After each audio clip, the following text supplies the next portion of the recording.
It's more like it.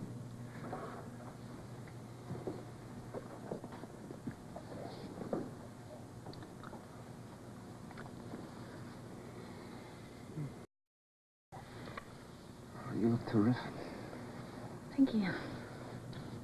I'm sorry, I wish that my mom could hear you say that. She went crazy when she saw what I was putting in a shopping bag to bring out here.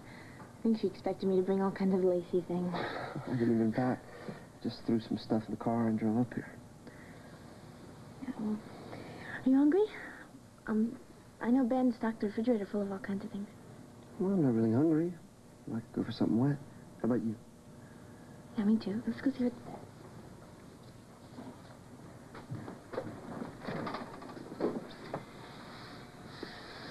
Oh, look at this. Champagne in 2 glasses. Oh, look, it's from Ben. It says, room service up here isn't the greatest. So while you're waiting for them to show up, have one on me. That's great of him. You want to have some now? Yeah. Great. Take that with us. Toast to the first day of our honeymoon. Okay, I just want a little bit. That's enough.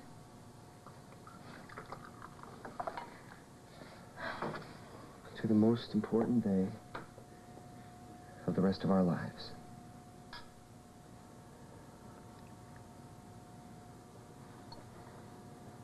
Are you glad it's over?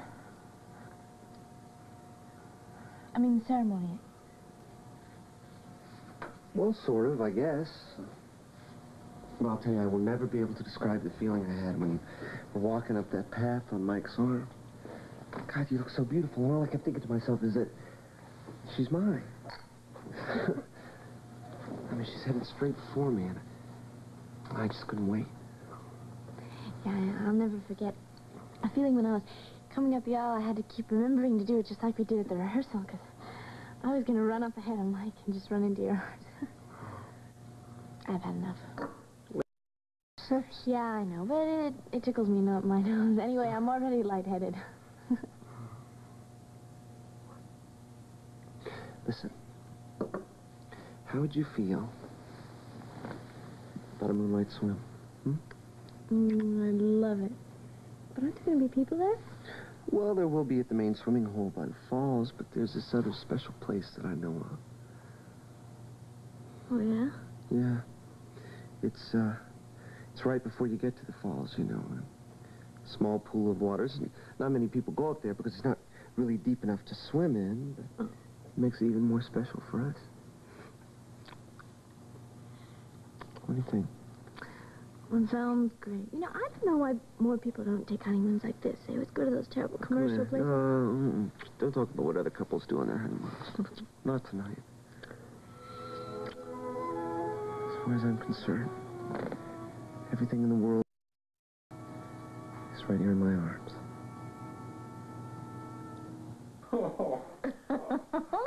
Oh, I guess I shouldn't have shown these to you, but I just couldn't resist. Oh, no wonder Henry Chamberlain was so anxious to get these out of Alan's father's files. I mean, if anyone ever found out some of the information on these letters, we could...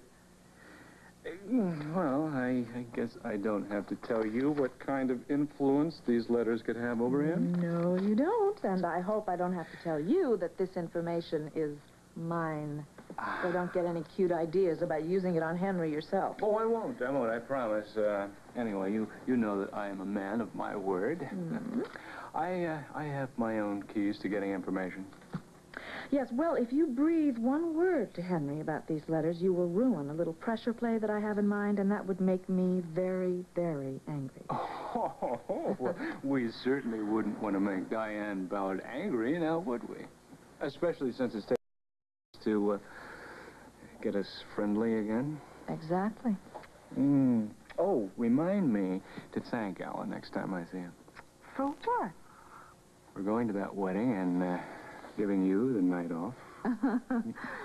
Oh, I think I'd better put these in a safe place. Why don't you help yourself to another drink, Joe?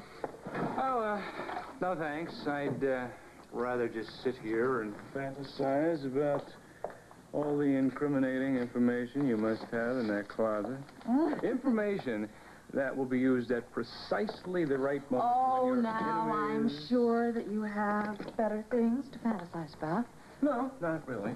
See, there's no need. Now that you and I have buried the hatchet, become friendly again.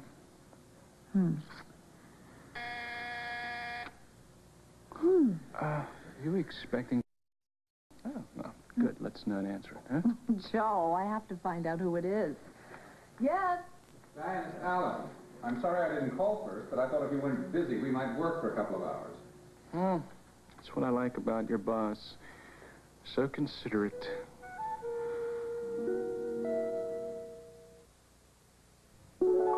We'll continue with part 2 of The Guiding Light in a moment.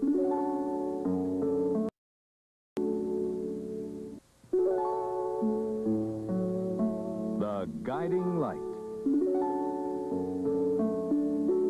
This portion is presented by Duncan Hines Cookie Mix for cookies with the warm and delicious taste of homemade. And by High Point Decaffeinated Coffee with the hearty, robust flavor to decaffeinate the ones you love.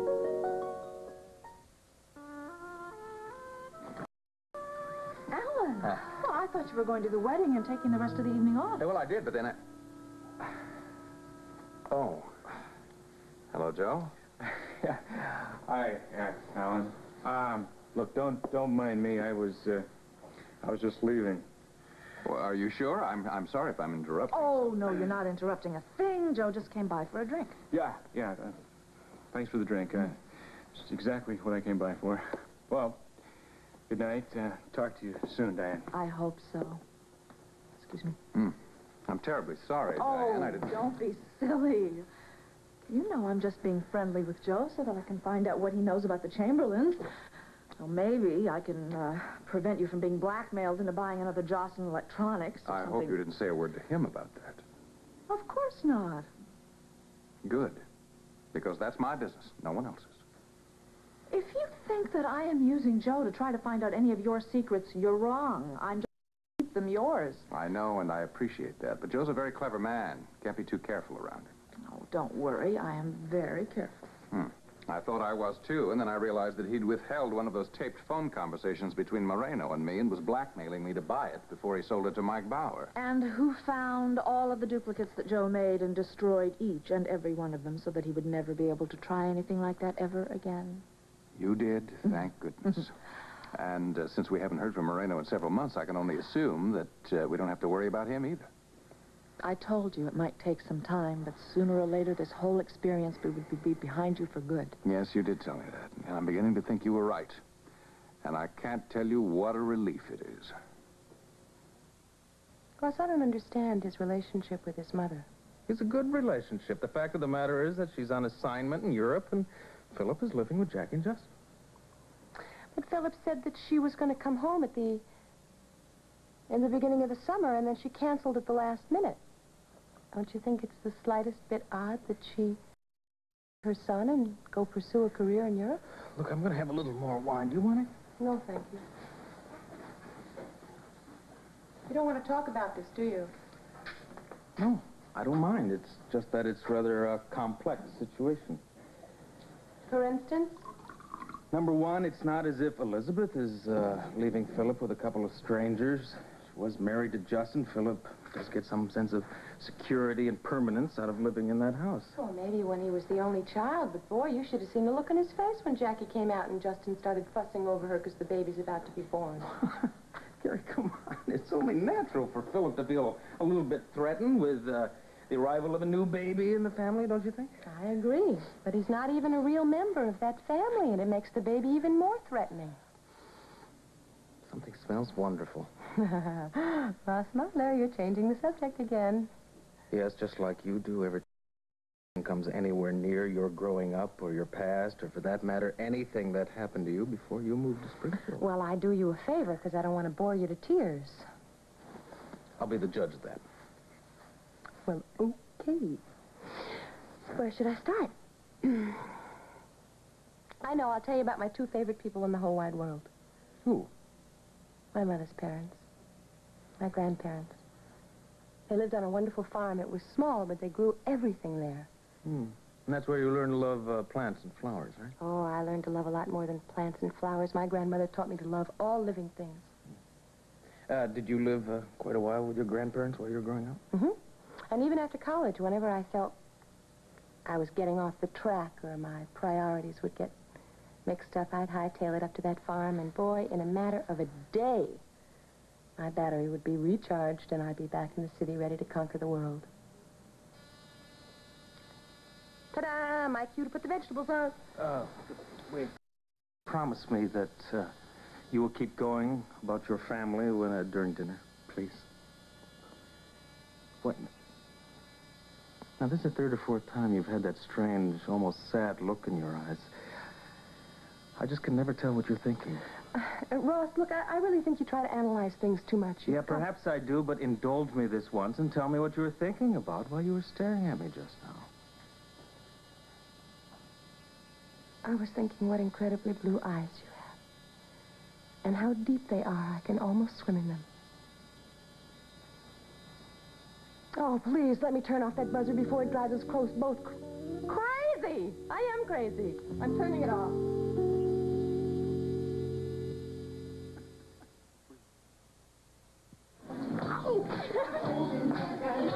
Really glad you stopped by before the wedding so she could talk to you. Yeah, I felt good about it, too, because I can't pretend. You still have feelings for her? Tim, why don't you just say it? I know it. I can say it, but I just don't feel like talking about it, especially here, and especially tonight. Well, I do, so come on, sit down. Trudy. Come on.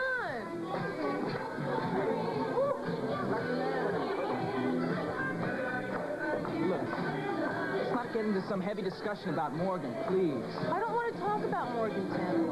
I want to talk about you and how you feel about We it. have talked about it, and I'm going to tell you the same thing I told you then.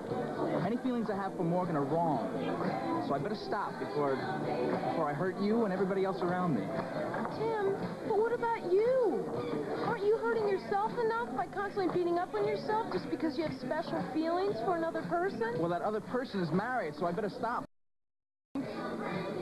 Yes, Tim, but at least you're able to have those Look, feelings. I know you're trying to help, but let's just drop the whole subject, okay? No, because I can't stand to see you constantly put yourself down, Tim. I bet half those people out there don't have a lasting relationship with each other. They're in and out of relationships all the time. 3 months here, 6 months there. That's better than being hung up on somebody all this time, don't you think? No, but it isn't. Look, you're going to get over your feelings with Morgan in time. But at least you're capable of having those feelings. And start feeling good about yourself. Come on.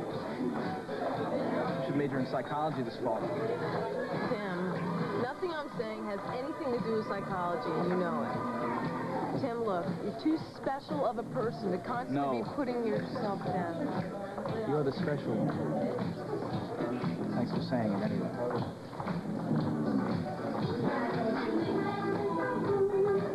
Jack and I are going to go dance, okay, Nola? Sure. May I take this empty seat? Sure, why not? My name's Wayne. I haven't seen you around here before. You go to Springfield U? No, but I bet you do. I bet you play football or basketball or one of those things, right? Right. Yeah? But I'm going into my last year of law school next month. Oh. And I may have to drop out of sports if I want to keep my grades up. Oh, my name's Nola. Hi, Nola. Hi. Hi. Hi. Where are you from? Los Angeles. Oh, Los Angeles, really? Well, I've always wanted to go there and take one of those bus tours to the stars' homes and stuff. Have you ever done that? No. No? No, I just sold the maps on Sunset Boulevard when I was a kid. Why? Why? Well, all the other kids used to have newspaper routes. But I made a lot more money selling movie star maps. That's what I did after school and every weekend to make extra money. I bet your dad was one of those self-made men, you know, he just wanted to have jobs, make a little extra money. No? Oh. My dad wasn't a self-made anything. He works in a gas station. Oh. I won a scholarship to Springfield U, and that's why I have to keep my grades up, or they're going to kick me out on my rear. Do you want to dance? No, thanks. No, thanks. Come on. No, really, no. Why not? I'm pregnant. Oh. Well, it was nice talking to you. See you around again, I hope.